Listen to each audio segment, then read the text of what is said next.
guys. Okay, so I'm Iris Berman, and this is Sandy Friedland. And we are, for my part, I am the co-founder of Educating Hand School of Massage. I am a practicing LMT and bodywork educator. I'm currently the vice president of the Alliance for Massage Therapy Education, a new organization, and historically have been involved in the development of the Commissional Massage Therapy Accreditation, the AMTA Council of Schools, and the Massage Therapy Foundation. And she's a tough act to follow, let me tell you. I'm Sandy, and I teach bodywork at Educating Hands, and I maintain a private practice. I also coach private students. I teach continuing education seminars, and one of my favorites is the one that I created, which is multidimensional movement arts, which is a hot new water modality. And we together have co-created Touchabilities, the text, the curriculum, the teacher training program, and the teacher training manual. And we also have designed and co-teach a bodywork mastery course and a working body seminar which focuses on the dynamic elements of body mechanics. And today we are going to be presenting the kinetic mode of our work. And our goal today is to inquire, learn, and stimulate creative thought. Now, there are many ways to look at a body. You could look at muscles. I usually look at somebody clothed and see their gait, their walk, their presence. And then we can look at the skeletal system. We're looking at structure and form, or we could be looking at fascia, muscles. Perhaps we're playing around with the nervous system or energy pathways. However, today we're going to be looking at the body through a kinetics perspective. So let me give the broader view of the Touchabilities model, which incorporates 8 ways of connecting with the body, of which we are focused on one today. They are collectively the kinetics, oscillation, gliding, breathing, cognitive, energetic, compression, and expansion. All right, so let's go to kinetics. The skills in kinetics that we're going to be exploring today are holding and supporting, mobilizing, letting go and dropping, and stabilizing. There are 3 vibratory principles that we talked about, and the inherent waves in the oscillation webinar, that all the vibrations are around us in the universe, and there are inherent waves in the body. And kinetics also presents universal principles, especially the one that states everything changes, and this implies some kind of movement. Motion, which is perceptible to the naked eye, and motion, which happens on the inside, the internal movements of all functions of the body, the twitching of muscles, peristalsis, a heartbeat, all living systems are in constant motion. Okay. Well, so let's look at how we interact with and affect this human capacity for movement. From the subtlest form of motion to the grossest, biggest possible action, from maybe adjusting the sutures of the cranium to circumducting a ball and socket joint, and see how all this relates to intricately designed locomotion locations throughout the architecture of the body. So enter kinetics, a collection of skills which focus on the stillness to movement continuum, relationships between segments of the body that these skills specifically target. They engage the action movements of the articular system. Kinetics, according to Webster, is a branch of dynamics that deals with the effects of forces upon the motions of material bodies. In the Touchabilities paradigm, we approach kinetics is that it's an umbrella term for a collection of skills that focus, as we said before, on the movement to stillness relationships between segments of the body. A prerequisite for playing in these realms is knowing the structure and function of the skeletal system, that is, the bones that articulate and the surrounding tissues that have an effect on them. The relationship and movement capacity of bones at joints is affected by the following elements. Some are grounded in biomechanical structure, and some reflect the body-mind connection. You've got bony surfaces of the articulation. You've got binding tissues, which could be ligaments and cartilage. You've got surrounding tissues, perhaps tendons, bursa, muscles. Then, of course, there's the holding patterns of the mind, and then compensation patterns, which relate to both the body and the mind. Now, Jim Oshman has written that various kinds of body work and movement therapies can change patterns of movement and thereby change patterns of electrical fields that arise from that movement. And this ultimately leads to changes in body structure. Ease and flexibility of movement are obviously the ultimate goals, and these can be reached through the skills known as holding, supporting, and stabilizing, letting go, dropping, and mobilizing. And now we're going to look at these skills individually. Holding and supporting and stabilizing are on the stillness end of the continuum, and letting go, dropping, and mobilizing are more on the movement end of the spectrum. So holding is simply grasping, holding on to, being in contact with. So it's gripping, it's clasping, it's cradling, it's handling. Whereas supporting adds a different element to that dynamic of relationship where you're actually supporting or bearing the weight of, suspending, propping, bolstering, carrying. Stabilizing, the other element or the other skill on the on the stillness side of things, is meant to limit the motion of or maintain a position of. It is to secure a body part in a certain position, steady it, maintain it, immobilize it, anchor it, ground it, isolate it. Letting go is moving into the movement side of things. It's where it assumes that you've had contact and you simply release that contact. You loose a grip, you release a hold, you relinquish, you surrender, you unhand. Whereas dropping has an assumption that something has been higher in space and it is allowed to let go and descend in space. So you might lift an arm, as in this picture, and let it drop. There's lots of reasons for doing that, but we'll talk about that in a few minutes. Mobilizing is now the most mobile area in the most movement arena, and that is directing and moving body parts at joints. That would be raising, lowering, rotating, shifting. It can be done both passively, where the therapist does the work completely and the client just gives their body part to them for motion, or it can be done actively, where the therapist instructs the client to perform an action that will then move that body part, as in this image of someone being directed to take in a breath in order to move and open their rib cage. So there are different types of mobilizations, as Iris just mentioned. We just talked about active and passive, but we also have resistive, assistive. Let's go over some of the terminology and reference it in terms of, well, who's being active and who's being passive. Usually we look at this in terms of the perspective from the view of the client. So in an active mobilization, the client's doing the movement. In a passive mobilization, the therapist is making the movement and the client actually makes no effort. They're allowing themselves to be moved. In resistive mobilization, both the therapist and the client are involved because the therapist keeps the client from making the movement, or as they make the movement, they offer resistance. In assistive mobilization, again, the client and therapist are involved, and the client is moving, and then the therapist assists their movement. A couple little factoids.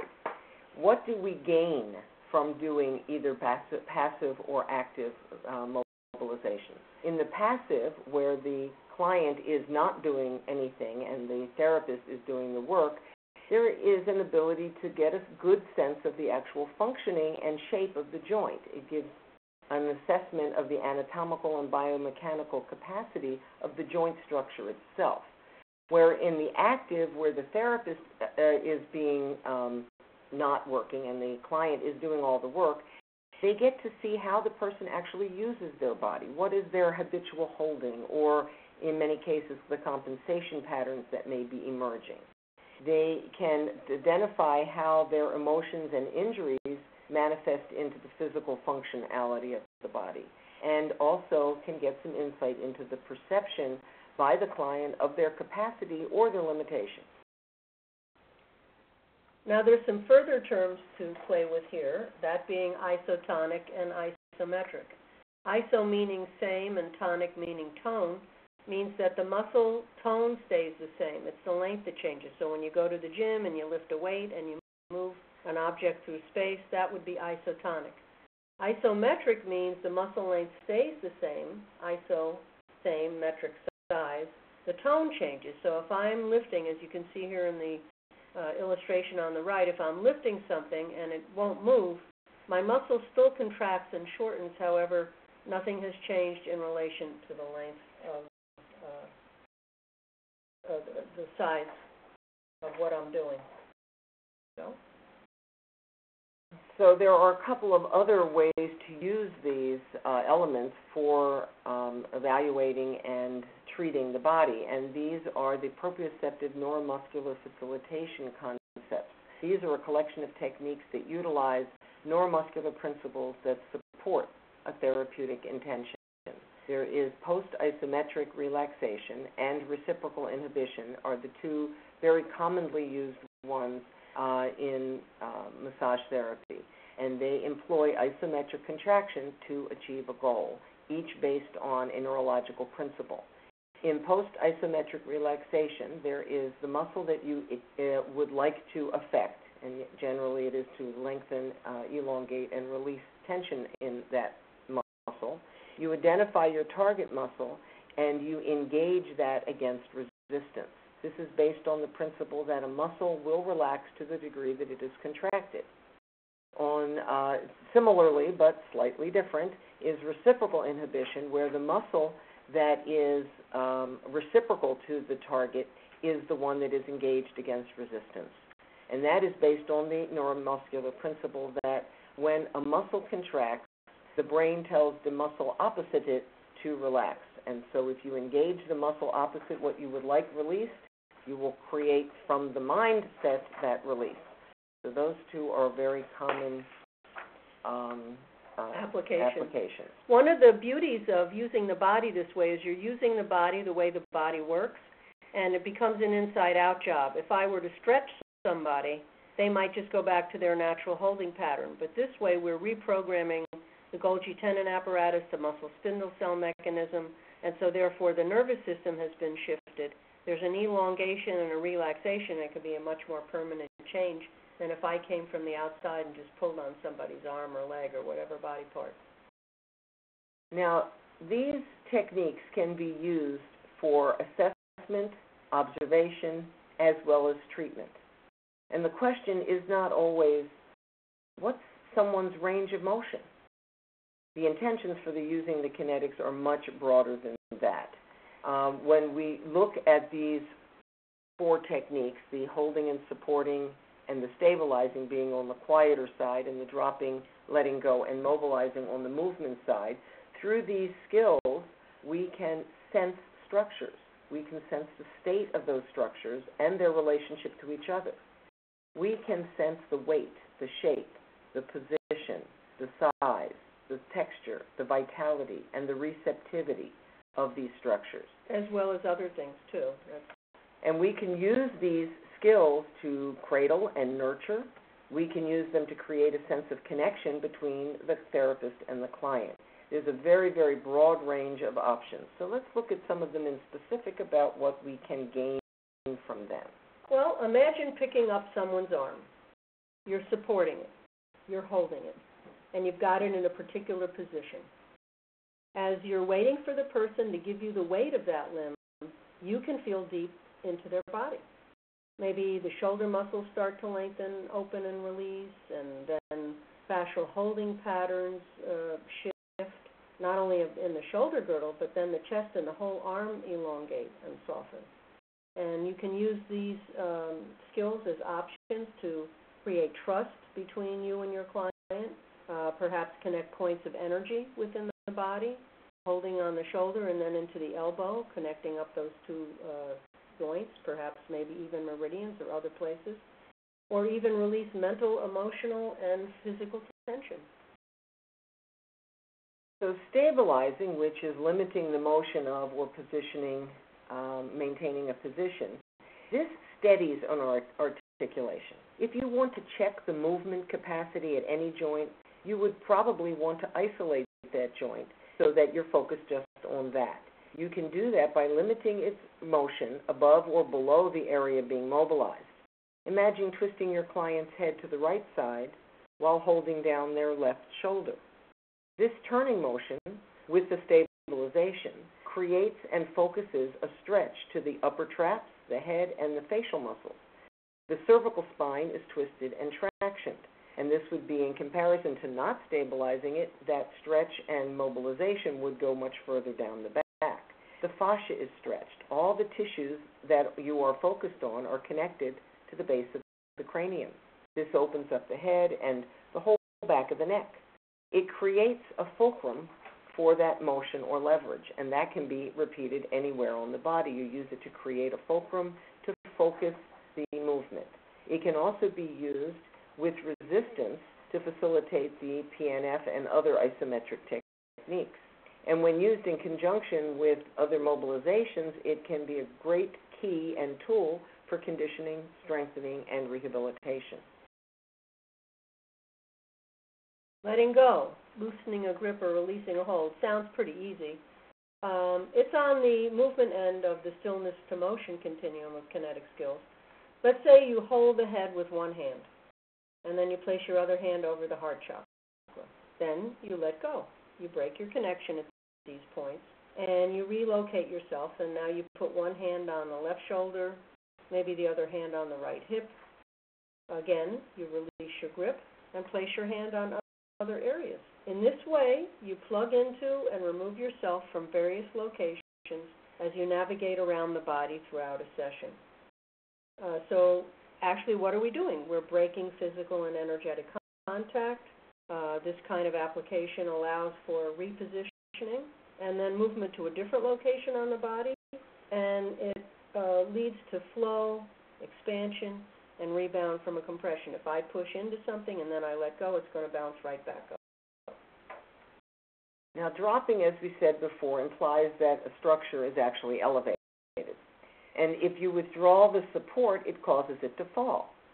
So sometimes I'll drop a limb, and by observing the way the clients allow their limbs to fall, I can get a direct experiential feedback on many levels: physical, emotional, and psychological, depending on if they let it drop naturally, or maybe they tighten and control during the descent, or they stiffen the joints and contract the muscles instead of allowing any movement to happen.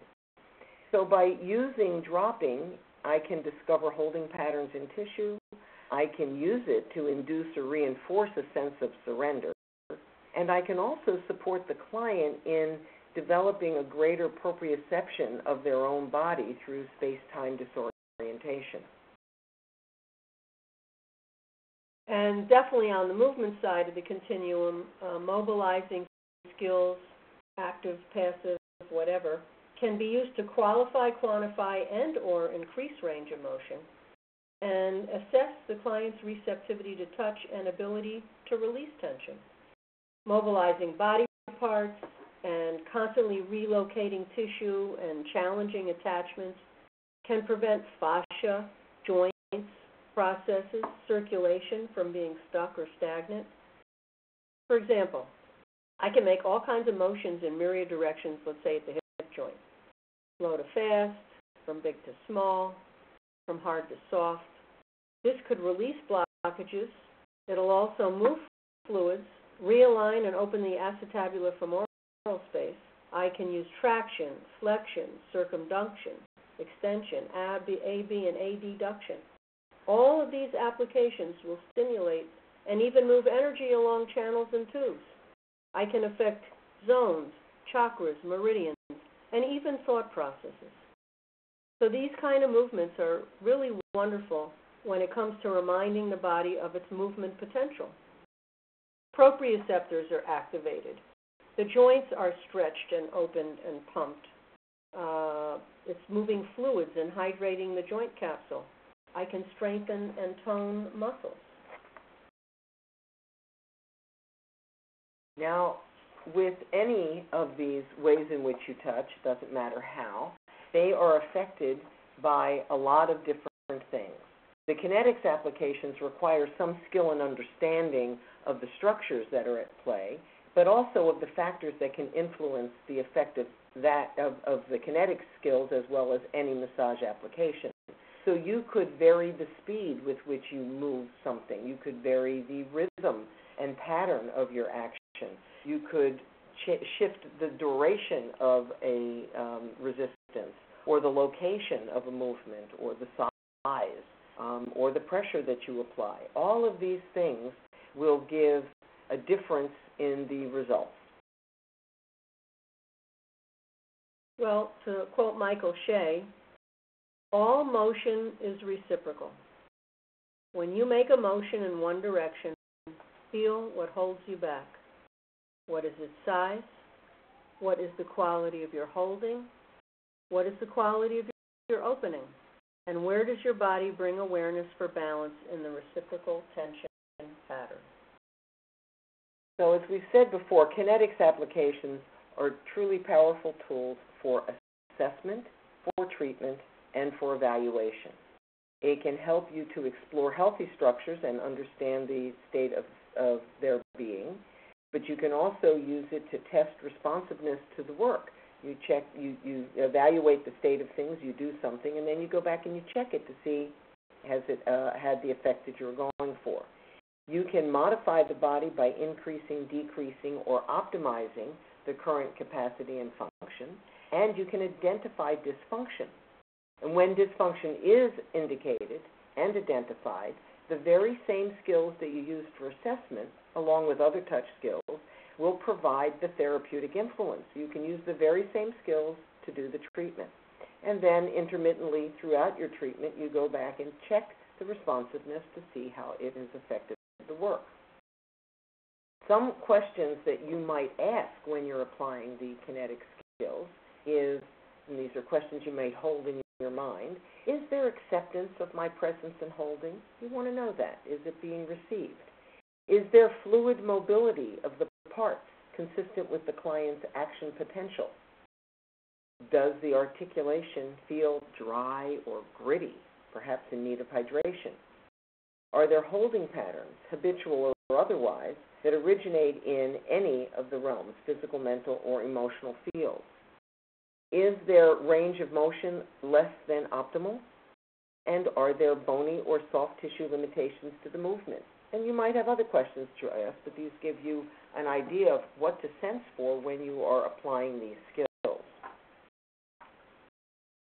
All right, well, now it's your turn. Maybe you want to bend and twist and move and just put your body in various spatial planes. And we're going to check out some activities and let you directly experience what we've been talking about in this webinar. So you could be sitting probably or standing. For a couple of these, you need to sit down. Lift your leg and just let it drop to the ground. Pay attention. What's happening? Where's it going? What's it connected to? What are you feeling? Okay. Now, rotate your head.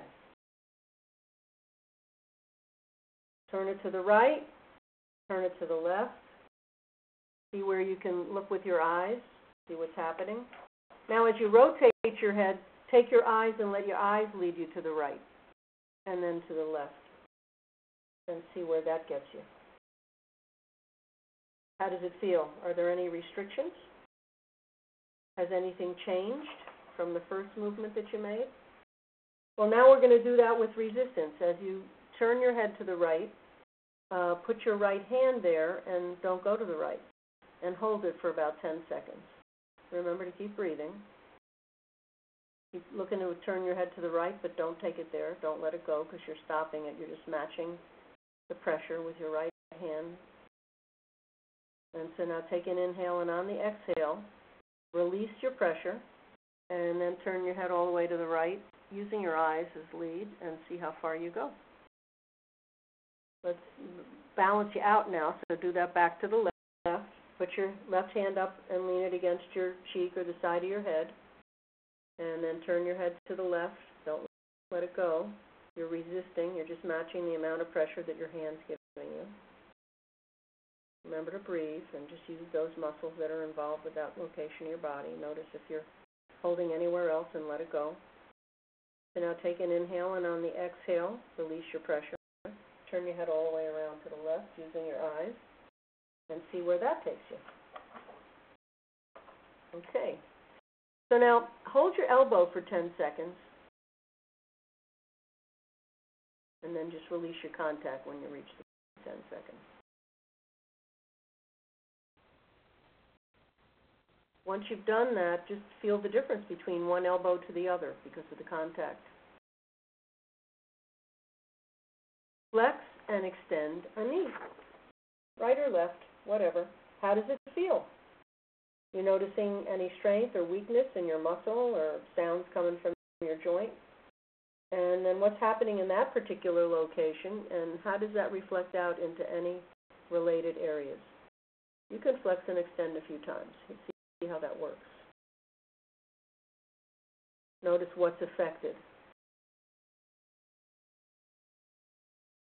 Okay, so now moving to the next one, you're going to pronate and supinate your forearm. Just pronate and supinate. See what that feels like. And now with supination, you're going to just put your hand down and hold it flat, and then go to supinate your forearm and resist. We usually like to count for 10 seconds so as to reset the muscle spindle cell. Okay, inhale and exhale, and as you release, supinate your forearm. Did you go any farther than you did before? What was the effect there? So now, hopefully you're sitting for this one. Cradle and support your foot. Just cradle it, hold it up. Support it. It's not resting on your leg. You got both hands. You've crossed your leg and you're holding your foot and you're cradling it with both hands and you're supporting it. And allow your leg to let go so that your hands are taking on the complete weight of your foot and, of course, the pressure of your leg. And as you do this, check in. How does it feel? Is there anything that's changing over time? And what are your sensations? Do you feel supported? All right, moving to the next experiential. Stabilize your left shoulder with your right hand, cross your arm over, and bend your head to the right. Now you're keeping your left shoulder down, and you're, and you're bending your head to the right. How does that feel? Now you can do that backwards too. If you stabilize your head and pull your head over and then allow reach your arm down towards the floor and move your left shoulder. There are a couple of ways to do that. You can stabilize the head and move the arm, or you can stabilize the arm and move the head. Okay. Get yourselves back to neutral. There are a number of modalities that use the kinetic skills that are popular and well known, such as active isolated stretching, core somatic bodywork, craniosacral therapy, Bushinotherapy, mother massage, MDMA, myofascial release, orthopedic massage, sports massage, Swedish massage, Thai massage, Yamuna body rolling, and zero balancing. All have a significant use of these skills in their modality. A little recap here. In today's presentation, we went over the skills of holding, which is about grasping or holding onto. Supporting, meaning bearing the weight of something.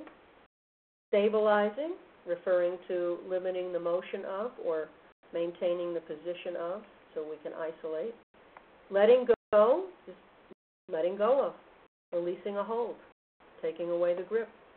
Dropping, causing something to fall or descend in space.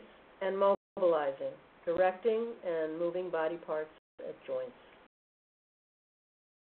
According to Dean Juhan, a very important piece, Appropriate reactions, the crucial result of clear sensation, accurate perception, and the functional organization of accumulated experience, these things hinge upon three prerequisites within each organism.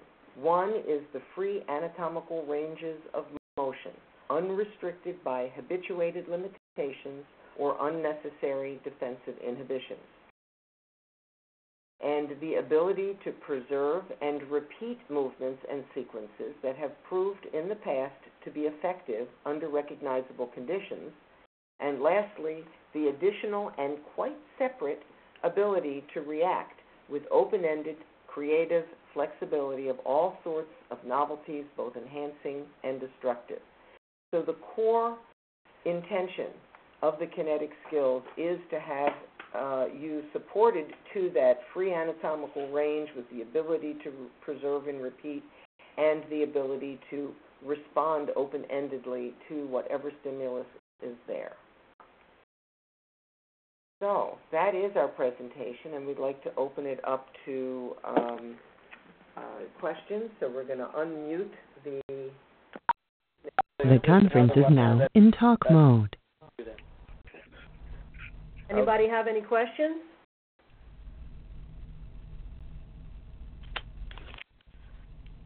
Okay, questions, comments? Do you use these treatments with massage or on their own?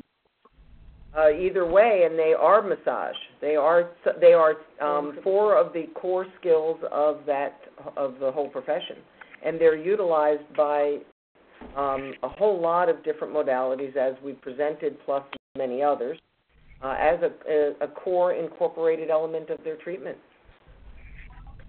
What kind of massage do you tend to do, or what kind of treatments do you do? Mostly Swedish massage. Okay, and in Swedish massage, you use that quite regularly in joint mobilizations, at least for the mobilizing, and I would hope stabilizing as well is pretty commonly used in Swedish massage. I was thinking more of the... Pardon me? Thinking more of the range of motion. Yes. In Swedish massage, that's going to be the primary use of this set of skills, is in the range of motion. And you will both do it in taking a joint through its normal range, but you would also probably use stabilization to help focus and direct that movement. So this is not a new modality. Touch abilities is really the foundational skill set that is the basis of all modalities, including Swedish. So I hope you can understand that this is more of the generic underpinnings. So while Swedish massage utilizes two of these skills in a predominant way, there are other modalities that incorporate movement at joints that might use some of the more subtle elements as well. Are there any other questions or comments? Or did that answer your question? Yes.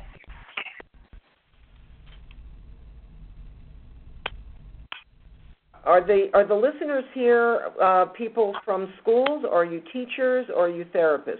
What do we have here? Teacher. You got, so Vashta, are you a student, a teacher, or a practitioner? Student, a teacher, or a practitioner? I am a teacher. Okay, fabulous. And Ursula? I don't know if Ursula's listening. And Carol, are you a student, a teacher, or a practitioner? I'm a teacher, but I don't know if you can hear me. Yep. Yes, we can. Yes, we can. And Amber? Okay, I'm not sure everybody can hear me. Is the that they're unmuted on their own end. Phone, yeah. They may be. You guys may have your phones muted on your own. Yeah. So, are there any other questions or comments that you might have on how to apply this in the classroom, or how are you teachers? Are you working at schools, at massage schools? Yes, I work at IBMC. Where is that? It's in Cheyenne, Wyoming. Ah, Wyoming, lovely state. Okay, and where else are you guys representing? Are you in schools? Cuyahoga Community College in Cleveland, Ohio. Okay, so are your programs basically Swedish-oriented, I'm going to imagine, since most are. Is that true? Yes. Yeah. So the value... Go ahead. You had a question? So the value of incorporating these touchability skills into a program that is foundationally Swedish or foundationally any other modality is basically to broaden the scope of the possibilities that your students have. Swedish is a fabulous modality. It's one of my favorites. It's the first one I learned. That has a narrow set of skills. Each modality does. It takes their narrow set of skills. And it employs the skills in ways that are unique to each modality. So in Swedish, it takes these several things and applies it its way. So when you teach all of the kinetics, you give the students a slightly broader range of options. So you may start with touchabilities as your foundation to give the full spectrum and then narrow it down to the modalities, or you can start with a modality and after they've learned that, expand it out to what other options there are. So are there any other questions?